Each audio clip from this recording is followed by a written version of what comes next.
Okay, I would just like to say welcome, everyone, to the Artist Talk series here at the Pump House Regional Arts Center in La Crosse. Today we have our guest artist, Ellen Mahaffy, and who will be showing here from September 9th until November 1st. And we have a artist reception coming up on October 3rd from 5 to 7 p.m. So welcome, Ellen. Thank you, Scott. Thank you for the invite to do the interview and also welcome other folks. I hope to get a chance to meet every one of you at the reception on October 3rd. Yeah. And so you and I met already, and I must say though that I thought we had a good conversation about your show and the meaning behind it, and there are moments when it can get pretty heavy. Um, I wouldn't say your show is a light fare, but I think that's um, what makes it so. I don't know. You just get it just kind of envelops you as you go through it, and especially when you're there and you can talk about it. Uh, it's uh, it's somewhat heartbreaking, I must say. So I can't wait to like talk to you about this in more depth. So Ellen's show is called A Life Undone, and and it has a lot to do with your father. And so, do you just want to give me a once over on the show as a whole? Yeah, sure. As Scott has mentioned, this is more or less kind of an opportunity to kind of sort through my father's life, my relationship with my father, and kind of sort through things after he passed in 2019. Though some of the work has started before that event. And one of the things about loss is that you have a tendency to try to sift back through what remains to kind of make sense of that relationship or even that individual. So I was very much in that mode. And this also kind of happened to me when my grandfather passed in his actual adopted father. And I ended up going to graduate school because I had this project in mind, and I'm like, oh, I need to kind of sort through these materials and kind of make sense of the familial and our relationships with each other. And I wanted to have that sense of family, but somehow our family was not kind of like the stereotypical nuclear family where well, yeah, my dad actually wanted this. Mom stays at home and takes care of the kids. And he's out there doing his thing. And so that got disrupted. And my mother, obviously, during the 70s, is like, hey, I want to have my life too. And so we kind of parted ways. And I tried to keep that relationship going, but then I kind of gave up because it's like this should be a two-way street, and where is he coming from? And so then eventually I estranged myself from him because I actually became fearful. And being a queer person and knowing that my father is an NRA member and made a statement to me saying Democrats are evil, I no longer felt safe. And so I just kind of tiptoed away. And now I am coming back and trying to really understand him as a person, a human, who obviously struggled in life. And, I don't know, he was never diagnosed with anything, but he could have been schizophrenic, which is something that happens later in life, and especially to adult males. So, signs are not necessarily there, but I could sense them and make sense of that. Yep, that could possibly be. He also had multiple concussions, so, does that kind of screw you up a little bit and kind of like make things happen? But um, he later in life kind of became more isolated, and in his isolation, he also began to collect things. And, so he was also a hoarder and didn't throw things away. So was that because he was in a remote area in the country, didn't have, easy garbage, disposal?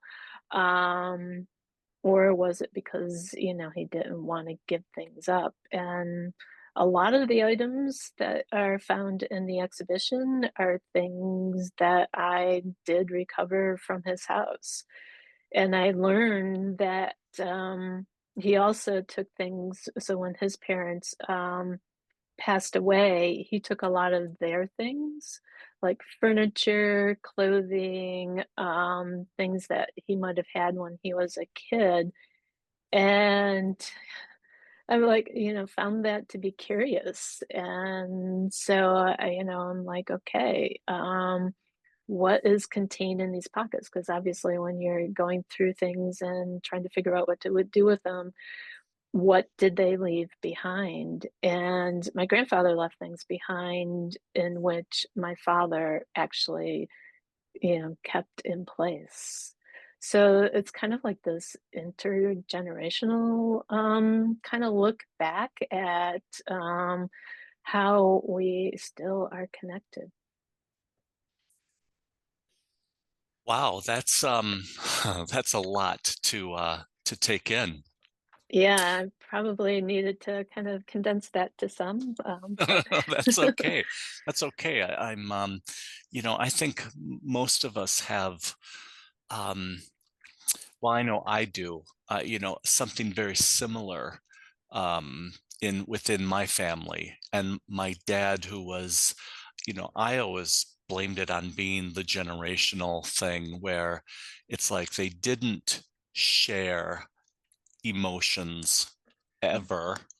And and so it's like you have a hard time getting to know them in life, and then you have to try to put together something to kind of define your relationship. I don't know.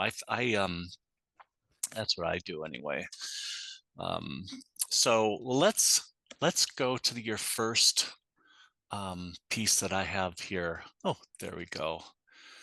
Um, this is called "Worn by My Father, His Snow Pants Diptych." Can you talk a little bit about this? sure. So I started the project more or less when I reconnected with my father actually in 2014. Um, and he had actually fallen ill, and whatever the circumstances, but he was in rehab. And we no, do I really want to go there? So maybe not. um but anyway, so he was starting to come forward in my psyche after that reconnection, because I went to visit him while he was in rehab. And I began to go through some of the things that I already had. So I had a bunch of things from my grandparents. I had his photo album, as well as, my grandmother's snapshots. And I had, for some reason, some of his baby clothes and his baby shoes. And I began to kind of like start photographing them in the studio. And so I also began to find this connection between the clothing item and the photograph. And so, it's kind of like the past and present kind of going on here. Um, on the back of photographs, usually people, kind of in their handwriting, write who the person is, when it was taken, and in this case, location. So I became also very fascinated with handwriting and the notes because that is also some of the evidence that we have to kind of piece back together what we're missing. And my father, and I didn't know this until I was 19, was adopted. So I, grew up thinking, my parents were just only children. That seems to be one reason why they connected, but they had a lot more similarities in a way. And that my father didn't actually know his birth parents. My mother did not know her birth father. So, kind of like thinking how people actually find each other. But my father's adoption in New York State is a closed adoption, so we didn't get to really know much more details. And I later found out that the only details that my father knew was that he had Czechia heritage. And going back, I after he passed, I learned that, or I could get his original birth certificate, and in that birth certificate, we find the birth mom, which I actually did find out through Ancestry. So that was kind of interesting to go that way. Have not been able to identify the birth father, but I do have the birth mom. And she named him Francis Wayne. And it was kind of interesting that they actually kept um, his first name as his middle name. So that's why I'm like highlighting that part within the overlay of the handwritten text from my grandmother. It's not usual that you find that people would write out full names when they're like inscribing things, but in this case, she did. Did we I don't even know if we talked about this. Has your father passed away, or is he Yep, still yep, yep. So okay? he passed away in 2019. So that's also how New York State, right about then, changed the law that you could now get the original birth certificate. The adoption records are still sealed. Okay, so and then was did he ever know his, birth mother's name? Yes, yes. So through Ancestry, I was able to kind of like share that with him while he was in hospice. So he actually did get some of that info. And was that, a welcome bit of information for him? I wasn't present, so my distance in space, so living in Wisconsin and having, my family in New York, so I didn't have that opportunity to share. So my sister actually was the one that shared that information. And from what I understood, he's like, "Hmm, okay," and then kind of moved on. So I don't think he emoted much over that information. Okay. When I look at this, diptych, and I see the photo of your father when he was just a little boy, it reminds you, because so easily you don't see your parents as children, and here is the proof that they were children, Hmm. and that, that image, he looks so vulnerable and young, and I don't know, there's just, there's something really, um, I don't know, it sort of says a lot, but, you know, about childhood. But then when, you know him, um, only as an adult. So, are you able to see your father there when you look at that photo? Yeah, no, it is an interesting observation because when I know it's him, and then it's like when you look at these images of him as a kid, there would be the array of family photos propped up on top of the piano, underneath the scarf, or and this image may or may not have been there, but it's more of the studio shot. And then this one is actually more of a snapshot. So, kind of like in his element, so to speak. So yeah, so he does look lonely and isolated there. Oh, okay. Let's move on to the next image.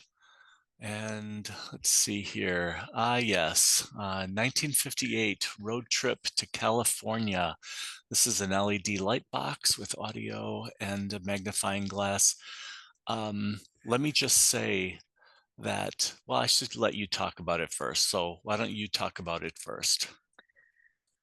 um, So this was also a part of my, going back into the studio and finding things to photograph. So I already had my grandfather's slides. I had this slide projector, and then it's like, this is like a very monumental trip. So usually my grandfather would take kind of like summers off, and they would do family vacations.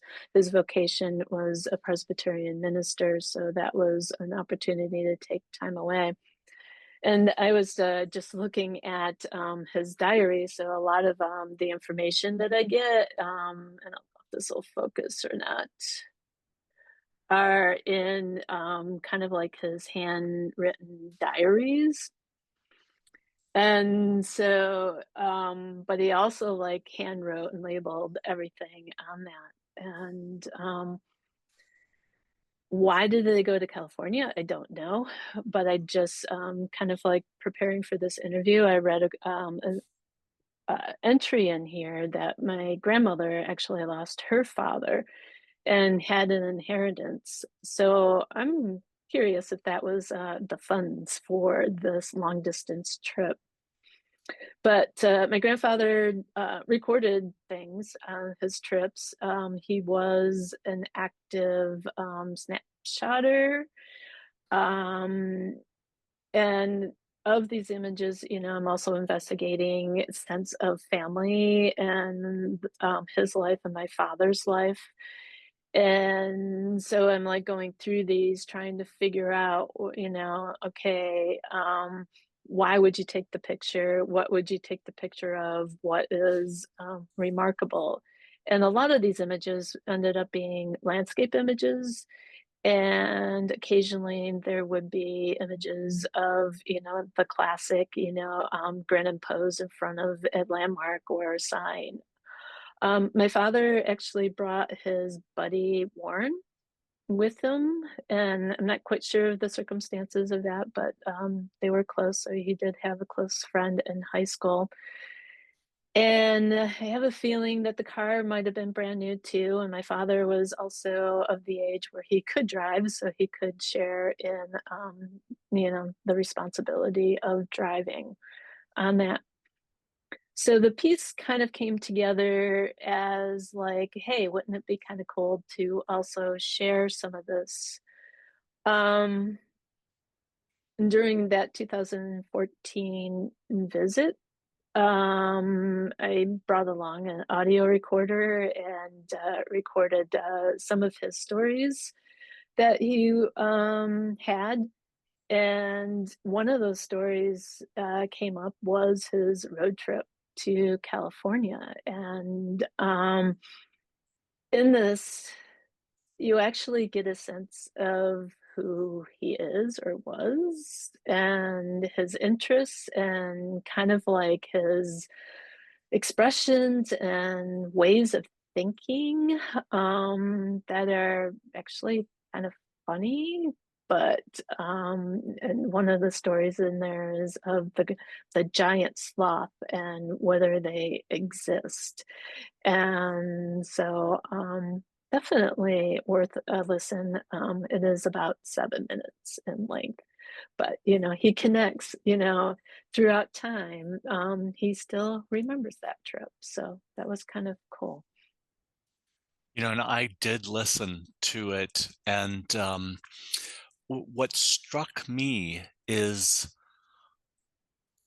almost like a father and daughter, um, still trying to get to know each other, and the questions, the he was very, kind of straightforward with his responses and the stories that he wanted to tell, and very, very kind of complicated when I think about his, like the sloth story, and whether or not it was two-toed or three-toed, and like, was it land, was it, tree dwelling, um, things like that. I just find that a bit of information very interesting.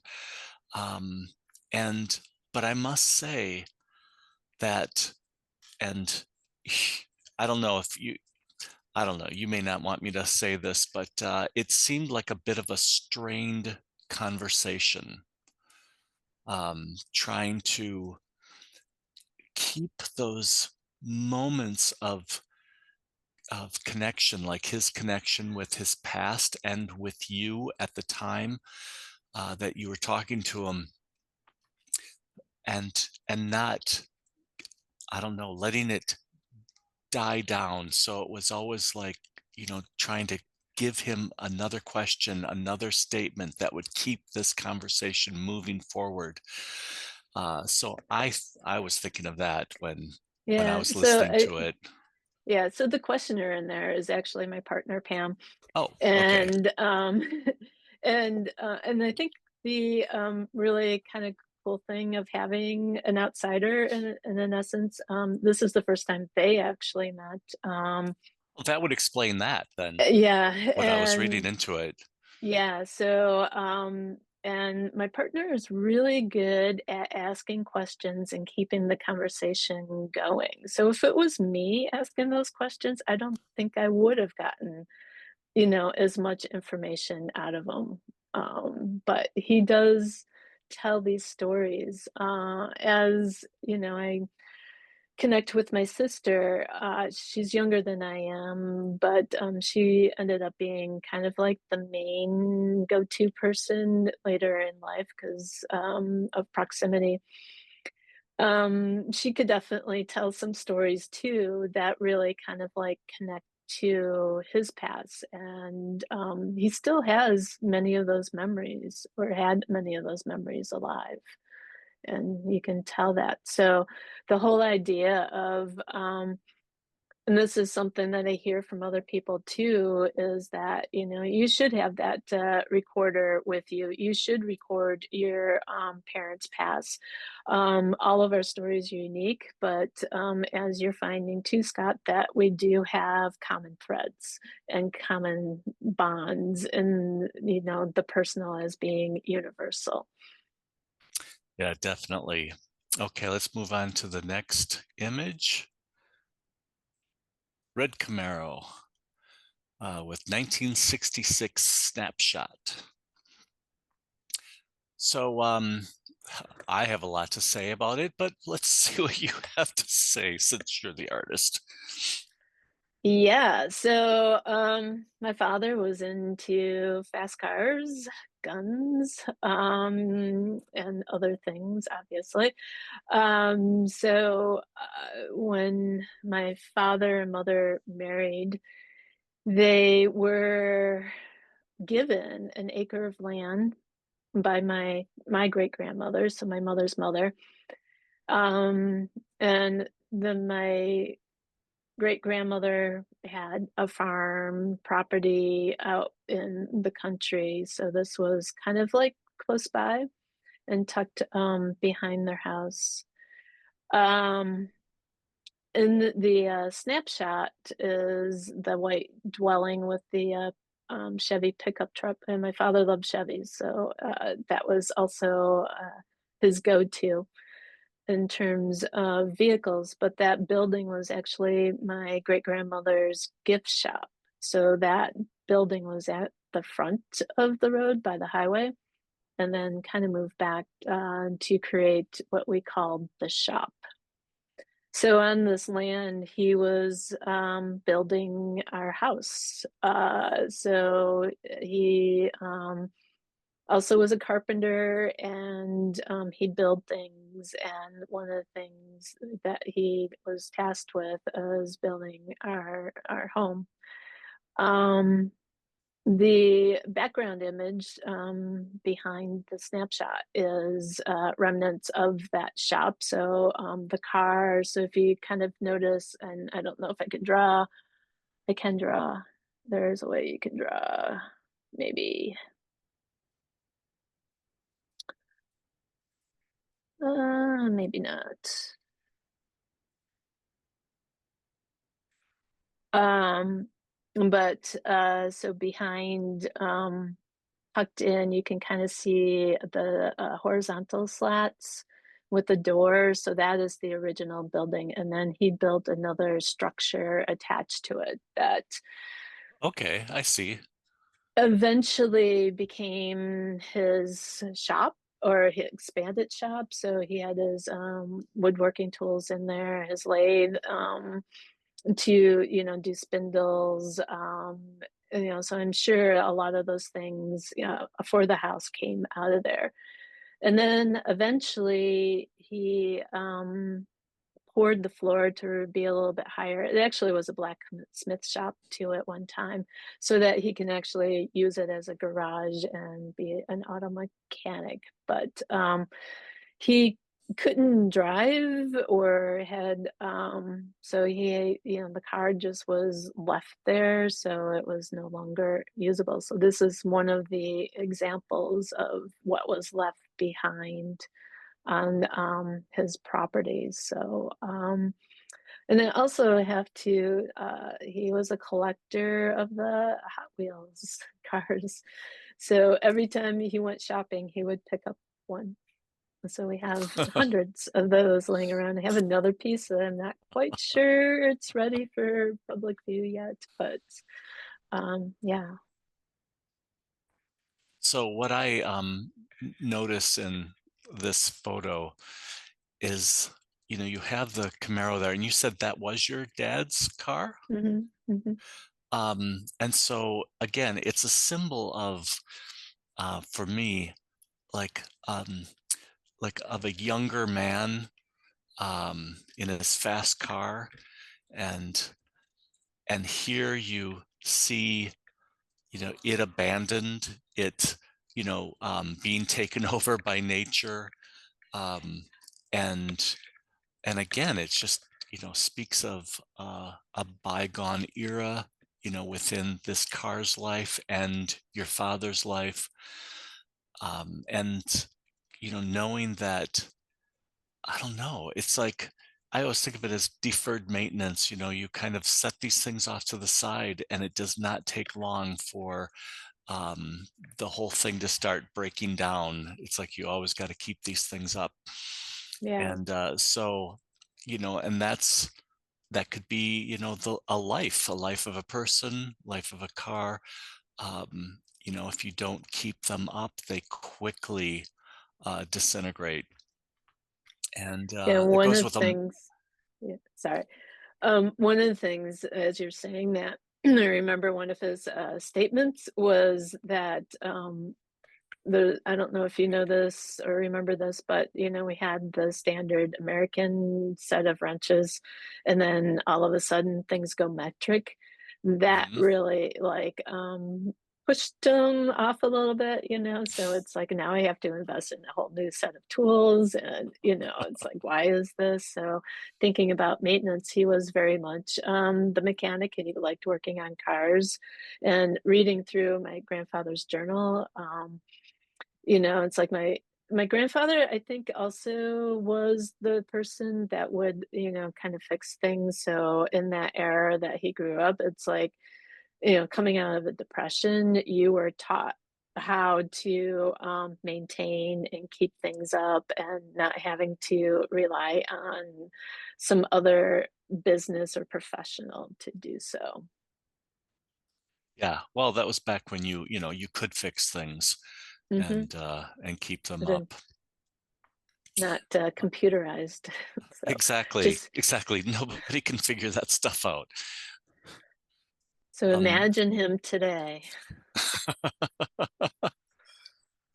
so, and and having said that, I often think of my parents, in today's world, and like how would they function? Um, and myself as I get older, it's just like you don't want to like pick up all that new stuff anymore. It's just like, I'll just keep, with what I know.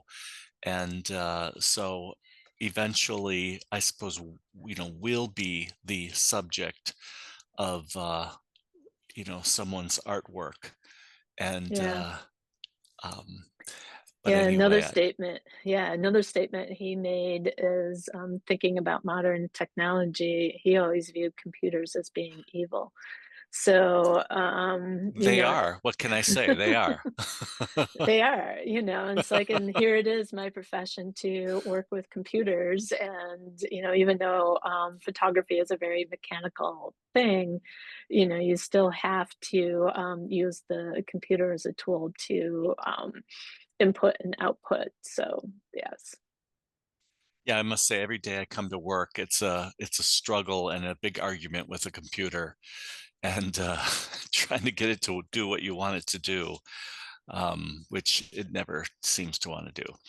Um, okay, so Ellen, that's what I have for our slideshow, and I must say that I really hope everyone can come and see this show. It is so powerful, and I really can't even describe in words, like, the feeling that, a viewer goes through as they're seeing these things, and, and how it can relate to, just about everyone, um, about the history of a life, of a relationship, of the objects that are left behind, because that ends up telling the story, um, in a lot of ways. If you don't have the recordings, like you do of your father's voice, then it comes down to old photos and the objects that,